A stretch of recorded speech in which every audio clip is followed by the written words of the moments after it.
What are we talking about? Well, so far this year, 300 cyclists have received fixed penalty notices for going through red lights, over 10 times the number of motorists. Since the start of 2025, 284 cyclists have received a fine for not stopping at red lights. Meanwhile, in the same period, 25 motorists were ticketed for the same offence. Does it mean anything? I don't know. But we looked at these numbers and we thought, well, there might be a question to answer there.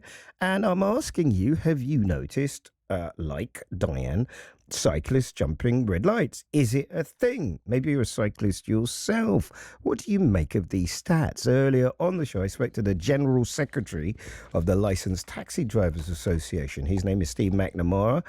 Take a listen to what he said. The cycling numbers are not massively up, as everybody keeps saying. I mean, if you actually look at the spread from 2018, obviously massive increase during COVID, the numbers are not actually up as much as people would have you believe. Also, cycling in London tends to be, it's a commuter sport. You know, you get on the roads between 7 and 9:30, lots of cyclists between 4 and sort of 7 or whenever it is, lots and lots of cyclists. During the evening, at night, no cyclists. During the middle of the day, very few cyclists. So I always find it very strange that we would design a city around rush hour commuting for a select fit few. At Steve McNamara, I'd love to hear from you. 0800 731 2000. Join me now. Founder of Stop Killing Cyclists, Donnachadh McCarthy. How are you, fella? I'm good, Eddie. And you? Oh, you got your lycra on for me. Did you get dressed up for me today, Donnachadh? Most cyclists don't wear lycra. Come on, Eddie. You're better than that old cliche. I'm talking about you. I never wear lycra. I'm trying to start it. I know you. I've interviewed you. I know where this interview is going. So we better start nice, like marriages. Start nice and then see where it and then nice. And argue in between. Right. That's the best way to do it. Absolutely. Well, but you heard Steve McNamara there. I'm guessing he said, well, what are the numbers before we get started? The extraordinary thing about cycling in London is that there's 1.3 million people take a trip on a bike every day in London. To put that in perspective, it's a quarter of what's done on the tube at a fraction of the cost in infrastructure.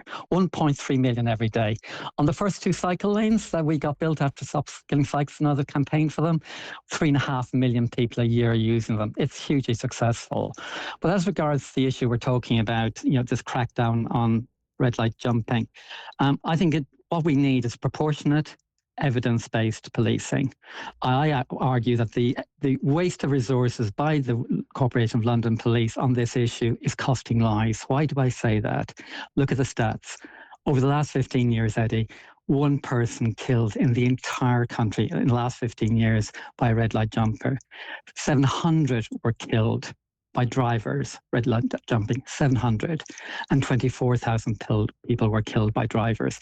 Even if the Corporation of London Police enforce a crackdown for the next 1,000 years, it will not save a single life, as 250,000 kids are killed, injured and maimed by drivers. And does it mean it doesn't matter if cyclists go through red lights? No, obviously I don't want people to endanger other pedestrians. What I want to do is actually focus on the policing. We should be policing where the danger is. 9% of drivers video call. 12% use their phones all the time. 50% break the 30 mile per hour speed limit. 85% break the 20 mile per hour zone. You started the interview by telling me that I'm better than that. Can I say to you, you're better than that? You're doing whataboutery. This is not about. The police is costing. This is lies.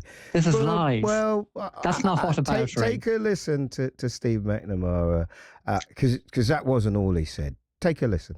If you get any of the cycling groups on here this morning, any of the cycling campaigners, they will all start saying to you, never mind that, let's talk about KSIs, killed and seriously injured accidents. Cyclists have never killed anyone or very few people. But of course, it's not all about KSIs. What it's about at the moment in London, there is a massive increase in the number of conflicts between pedestrians and cyclists. Anyone who walks the streets of London, and I know you do, you will see it. People go to step out. There's one of these electric bikes doing, 30, 40 miles an hour coming past. And it's absolutely exacerbated by the number of cyclists who don't stop at red lights. What it is, there's a sense of entitlement with cycling. Donnachadh? Sense of entitlement is the black cab industry. 14,000 of them, and they're around 30% of the traffic in central London. Huge increase in danger because of the concentration of black cab jams. They're an entitled service for the rich. Who can afford 40 quid cab journeys around central London? The cab industry has opposed cycle safety for our kids at every single measure. And I think you say I'm actually, whataboutery. It's not whataboutery, Eddie. Every hour that we have the police are focused on that breaking the law that doesn't kill anybody is an hour taken away from saving lives, of tackling the speeding drivers and the phone drivers. And so therefore what we should be doing is, he's talking about entitlement, and there is an issue there of people perceive different behaviour. In other European countries, such as Germany, France, Belgium, Netherlands, and also places in the United States, New Mexico and Idaho, they have brought in the Idaho law. What is the Idaho law? It means that cyclists respect pedestrians in the same way as they do in the United Kingdom, but they treat the red light as a yield right-of-way sign, and they go through it if there's no cars, and that saves lives. Donnachadh, we're not there yet, and unless and until we have that law, the red light means stop. What message have you got for cyclists that goes through the red light? I'm saying that they're breaking the law, and if the police catch them, it's a £50 fine. That's fine. That's the way that the system is. And I'm saying that doesn't make sense. We need to change the law, because this argument. Yeah, but that's fine. But you can't. Eddie, how many times have you had? How many times in the last 10 years I have done 50 interviews on the issue of red light jumping by cyclists when nobody's been killed? How many times have you done into sections on your show about drivers red light jumping? I do. I used to do a drive time show. I've interviewed you for over a decade in various forms. I talk about all of it. I want London to be safe, and it seems to me. My question was, when did you last do a segment on drivers red light jumping? Not recently.